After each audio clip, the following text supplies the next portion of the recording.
నమస్తే శ్రీమాతృ నమః శ్రీ కృష్ణాయ నమః. ప్రేక్షకులకు స్వాగతం.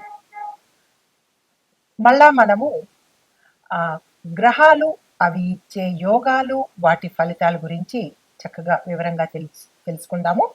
అయితే ఇప్పుడు మనకి 2026లో 6 గ్రహాలు విశేషమైన ఫలితాలు మనకి ఇవ్వబోతున్నాయి. ఎలాంటి ఫలితాలు అంటే గనక ఈ అంటే మనకి ఇది 100 రోజుల పాటు ఉంటుంది. ఈ జూన్లో 2వ తారీఖున మొదలయ్యి సెప్టెంబర్ 15వ తారీఖు వరకు విశేషమైనటువంటి యోగాలు, తర్వాత అదృష్టాలు, దాంతోపాటు ధనయోగము, పట్టిందల్లా బంగారం కావడము, ఒకటి చాలా అదృష్టాలను ఇవ్వబోతోంది. అయితే మరి ఈ అనుకూలత కలిగినటువంటి ఈ గోల్డెన్ పీరియడ్లో ఏ ఏ రాశుల వాళ్ళకి ఎలా ఉండబోతోంది, ఏ గ్రహాలు వీరికి అత్యంత అనుకూలంగాను విశేషమైన ఫలితాలు ఇస్తున్నాయి అనేది సవివరంగా తెలుసుకుందాము. అయితే ప్రస్తుతము ఈ 6 రాశులకు అంటే 5 ప్రధానంగా ఉన్నవి, ఒకటి ఛాయామాత్రంగా ఉండే ఈ గ్రహాలు చాలా అనుకూలంగా ఉన్నాయి. అవి ఏంటంటే శని భగవానుడు, గురువు, రవి, కుజుడు, బుధుడు, శుక్రుడు. అది ఈ యొక్క అనుకూలత వల్ల నేను చెప్పబోయే ఈ 12 రాసుల వాళ్ళకి కొన్ని మిశ్రమ ఫలితాలు, కొన్ని అదృష్టమైనటువంటి ఫలితాలు కలగబోతున్నాయి. అయితే వీళ్ళు అనుకున్నవన్నీ సాధించుకునేటటువంటి అద్భుతమైన అవకాశం ఇది. అయితే మరి వీరికి ఏ ఏ యోగాలు పడతాయి అంటే కనుక అధికార యోగము, ధనయోగము, విదేశీయానము, ఉద్యోగము, పెళ్లి, ప్రేమ ఇలాంటివి కలిసి వచ్చే అవకాశాలు కనబడుతున్నాయి. అయితే మీరు చిన్ని ప్రయత్నం చేయాలి. అంటే అదృష్టం వచ్చేస్తుంది కదా అని కాదు, దానికి సంబంధించినటువంటి చిన్ని ప్రయత్నం చేసినట్టయితే కనుక ఈ యోగాలన్నీ మీకు అద్భుతంగా అందుతాయి.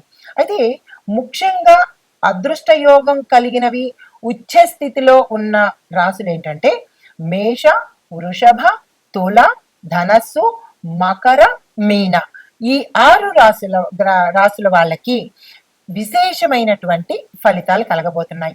అయితే మరి మిగతా 6 రాశుల వాళ్ళకి ఎలా ఉండబోతోంది అంటే కనుక మిశ్రమ ఫలితాలు కలగబోతున్నాయి. అయితే మరి వీటితో పాటు ముందుగా ఏ రాశులకి అద్భుతం కలగబోతోంది, అదృష్ట యోగం కలగబోతోంది, తదుపరి రాశి వృశ్చిక రాశి. ఈ రాశి వారికి గ్రహ అనుకూలత ప్రభావము గురుడు భాగ్యస్థానంలో సంచారం చేస్తున్నాడు. పంచమ స్థానంలో శని భగవానుడు సంచారం మూలకంగా రాజయోగం పట్టేందుకు అవకాశాలు ఎక్కువ కనబడుతున్నాయి. రాజయోగము అంటే అది ఏ రకంగానైనా కావచ్చు, మీరు ఉన్న స్థానం నుంచి విశేషమైన స్థానానికి తీసుకువెళ్లే యోగం అన్నమాట. అయితే ఫలితాలు అదృష్టం బలం ఎక్కువగా పనిచేస్తూ ఉంటుంది. విద్యార్థులకు అద్భుతమైనటువంటి కాలము. ప్రేమ, వివాహము ఈ అంశాలలో పురోగతి కనపడ్డము. సంతానం కోసం ప్రయత్నం చేసే వాళ్ళకి సత్సంతానంతో పాటు ఎక్కువ శాతము మగ సంతానం కలిగేందుకు అవకాశాలు కనబడుతున్నాయి. షేర్ మార్కెట్లు, పెట్టుబడులు ఈ 2 అంశాల ద్వారా విశేషమైన లాభాలు, అధిక లాభాలు కలిగేందుకు అవకాశం కనబడుతోంది. కొత్త వ్యాపార ప్రారంభాలకు అంటే ఈ సమయంలో ఎవరైనా కొత్తగా వ్యాపారం ప్రారంభం చేద్దాము అనుకున్న వాళ్ళకి ఈ సమయము గోల్డెన్ పీరియడ్ అని చెప్పొచ్చు. ఈ సమయంలో చేసినట్టయితే అత్యంత అనుకూలంగా ఉండడంతో పాటు సక్సెస్ఫుల్ గా రన్ అయ్యే అవకాశం కనబడుతోంది. దైవానుగ్రహం వల్ల అంటే ఈ యొక్క గ్రహాల అనుకూలతతో పాటు దైవం కూడా అనుకూలించి ఊహించని లాభాలు, అవకాశాలు వచ్చేటటువంటి సమయము సెప్టెంబర్ 15వ తారీఖు వరకు. ఈ సమయాన్ని అస్సలు వృధా చేసుకోకండి. కుంభరాశి వారు చెయ్యవలసిన పనులు, చదవవలసిన మంత్రాలు, ఇవ్వవలసిన దానాలు చూద్దాం. శనిదేవుడి ఆరాధన తప్పనిసరిగా చేసుకోవాలి. వీలైతే ప్రతిరోజు చేసుకోవాలి. కుదరని పక్షంలో ప్రతి శనివారము నవగ్రహ ఆలయంలో శని భగవానుడి దర్శనం చేసుకుని అక్కడ మీ పేరిట అర్చన చేయించుకోండి. కాకులకు ఆహారం వెయ్యడము, హనుమంతుడి యొక్క ఆలయ దర్శనం చేస్తూ 5 ప్రదక్షిణలు చేసి 5 అరటి పళ్లను స్వామివారికి నివేదన చేసుకోండి. సేవా కార్యక్రమాల మీద ఎక్కువ దృష్టి పెట్టే ప్రయత్నం చేసుకోండి. మీకు చెప్పదగినటువంటి మంత్రము ఓం ప్రాం ప్రీం ప్రౌం సహ శనేశ్చరాయ నమః. ఈ మంత్రంతో పాటు ఓం శం శనేశ్చరాయ నమః ఈ మంత్రాన్ని ప్రతి శనివారము 108 సార్లు చదువుకునే ప్రయత్నం చేయండి. మీరు దానంగా ఇవ్వవలసినవి నల్ల నువ్వులు, ఇనప వస్తువులు, నలుపు లేదా నీలిరంగు వస్త్రాలను దానంగా ఇచ్చినట్టయితే విశేషమైన ఫలితాలు పొందేందుకు అవకాశం ఉంది. ఇవి ఈ మేషాది ద్వాదశ రాశుల వారికి ఈ గ్రహాల యొక్క అనుకూలతలు, విశేషమైన ఫలితాలు. అయితే మరి ప్రత్యేకమైనగా అంటే ఏ రాశులు టాప్ లో ఉన్నాయి అంటే కనుక, అంటే అత్యధికంగా లాభాలు పొందేది సింహరాశి వారికి. లాభంలో గురువు ప్లస్ భాగ్యంలో శని, దాంతో పాటు అనేక గ్రహాల యొక్క అనుకూలతలు సింహరాశి వాళ్ళకు ఉన్నాయి.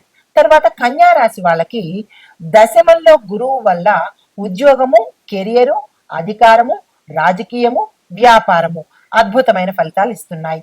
మరి వృశ్చిక రాశి వాళ్ళకి భాగ్యంలో గురువు ఉండడం మూలంగా దైవ బలము, రాజయోగ ఫలితాలు సమగ్రంగా వచ్చేటట్టుగా, అంటే అన్ని అనుకూలతలు మీకు సంపూర్ణంగా అందేటట్టుగా గోచరిస్తున్నాయి. ఈ 3 రాశుల వారికి ప్రత్యేకమైన ఫలితాలు. అయితే మరి ఈ ఫలితాలతో పాటు మనము ఏ మంత్రాలు చదువుకోవాలి, ఇంకా ఏదైనా ఒడిదుడుకులు ఉన్నట్టయితే కనుక ఏ మంత్రాలు చదవాలి, ఏ దానాలు ఇవ్వాలి అనే అంశం కూడా ఇప్పుడు మనం తెలుసుకుందాము. అయితే ఓవరాల్ గా 12 రాశుల వాళ్లకు సిద్ధి కలిగించే మహామంత్రాలు అందరికీ తెలిసినవే అయినప్పటికీ కూడా ఈ 12 రాశుల వాళ్ళు చదవవలసినవి: ఓం గం గణపతియే నమః, ఓం నమ శివాయ, ఓం నమో నారాయణాయ, ఓం శ్రీ మహాలక్ష్మీ నమః, ఓం ఐం హ్రీం శ్రీం సరస్వత్యై నమః, ఓం హం హనుమతే నమః. చివరగా 7వది ఓం త్రయంబకం యజామహే సుగంధిం పుష్టివర్ధనం ఉర్వారుకమివ బంధనాత్ మృత్యోర్ముక్షీయ మామృతాత్. అందరికీ తెలిసిన మంత్రాలే, కానీ మనం చదవడంలోనే చిన్ని లోపాలు చేస్తూ ఉంటాము. కాబట్టి ఈ 100 రోజుల యొక్క రాజయోగాలను, అదృష్టాలను మనం సొంతం చేసుకోవాలంటే తప్పనిసరిగా పరిహారాలు పాటించాలి కదా. ఇది అత్యంత అనువైన సమయము. ఈ సమయాన్ని ఎవ్వరూ వృధా చేసుకోవద్దు.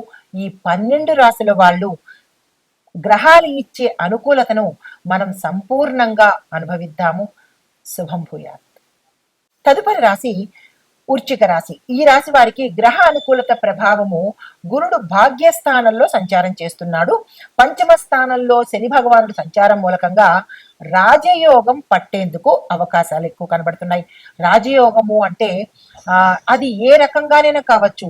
మీరు ఉన్న స్థానం నుంచి విశేషమైన స్థానానికి తీసుకువెళ్లే యోగం అన్నమాట. అయితే ఫలితాలు అదృష్టం బలం ఎక్కువగా పనిచేస్తూ ఉంటుంది. విద్యార్థులకు అద్భుతమైనటువంటి కాలము. ప్రేమ, వివాహము ఈ అంశాలలో పురోగతి కనపడము. సంతానం కోసం ప్రయత్నం చేసే వాళ్ళకి సత్సంతానంతో పాటు ఎక్కువ శాతము మగ సంతానం కలిగేందుకు అవకాశాలు కనబడుతున్నాయి. షేర్ మార్కెట్లు, పెట్టుబడులు ఈ 2 అంశాల ద్వారా విశేషమైన లాభాలు, అధిక లాభాలు కలిగేందుకు అవకాశం కనబడుతోంది. కొత్త వ్యాపార ప్రారంభాలకు, అంటే ఈ సమయంలో ఎవరైనా కొత్తగా వ్యాపారం ప్రారంభం చేద్దాము అనుకున్న వాళ్ళకి ఈ సమయము గోల్డెన్ పీరియడ్ అని చెప్పొచ్చు. ఈ సమయంలో చేసినట్టయితే అత్యంత అనుకూలంగా ఉండడంతో పాటు సక్సెస్ఫుల్ గా రన్ అయ్యే అవకాశం కనబడుతోంది. దైవానుగ్రహం వల్ల, అంటే ఈ యొక్క గ్రహాల అనుకూలతతో పాటు దైవం కూడా అనుకూలించి ఊహించని లాభాలు, అవకాశాలు వచ్చేటటువంటి సమయము సెప్టెంబర్ 15వ తారీఖు వరకు. ఈ సమయాన్ని అస్సలు వృధా చేసుకోకండి.